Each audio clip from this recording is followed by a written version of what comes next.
La situation devient grave. Netanyahou a donné l'ordre d'élargir l'invasion terrestre du Liban.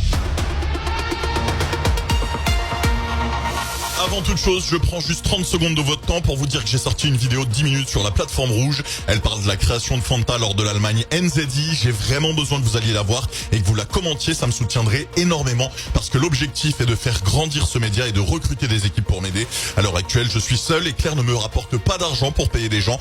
2 € le million de vues sur la plateforme noire et démonétisé partout ailleurs parce que je parle de guerre.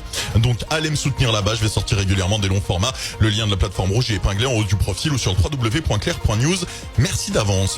Nous sommes le 29 mars 2026, 30e jour de guerre au Moyen-Orient. Il est 21h et à la une donc, Netanyahou a publié aujourd'hui sur son compte Twitter une vidéo dans laquelle il ordonne à l'armée israélienne de poursuivre l'invasion terrestre afin d'étendre la zone de sécurité dans le sud du Liban.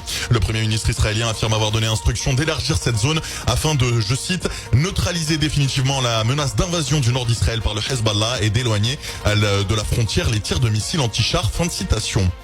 Dans le même temps, les États-Unis ont évoqué la possibilité d'une opération terrestre contre l'Iran. Selon un responsable américain cité par i24 News, Washington disposerait désormais d'assez de force pour permettre une opération terrestre significative contre Téhéran, et ce dès le début de la semaine prochaine. Parallèlement, Israël envisagerait de proposer aux États-Unis d'établir des bases militaires sur son territoire. L'objectif serait de relocaliser certaines installations américaines déjà présentes au Moyen-Orient et d'en construire de nouvelles en pleine guerre avec l'Iran. Information donnée par la chaîne israélienne Channel 12. Une source diplomatique a indiqué à l'AFP que l'ambassadeur de l'Iran au Liban ne se pliera pas à l'ordre d'expulsion des autorités libanaises. Pour rappel, il devait quitter le pays aujourd'hui suite à une injonction du gouvernement libanais. Un autre médecin a été tué aujourd'hui au Liban lors d'une frappe israélienne sur une ambulance à Benjbil. Au moins 51 agents de santé libanais ont été tués depuis le 2 mars, dont 9 ambulanciers samedi. Sur le territoire iranien, le ministère de l'énergie a annoncé des coupures d'électricité dans certaines parties de la province de Téhéran, de la ville de Téhéran et de la province d'Al-Borz.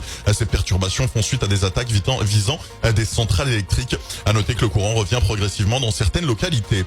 Selon Bloomberg, des officiels américains et des analystes de Wall Street commencent à envisager la possibilité que le baril de pétrole atteigne les $200, ce qui signifierait une hausse assez significative du prix à la pompe. Et puis enfin au Koweït, les autorités indiquent que 10 soldats ont été blessés après une attaque iranienne contre une position militaire. On vous tient au courant dès qu'on a plus d'infos.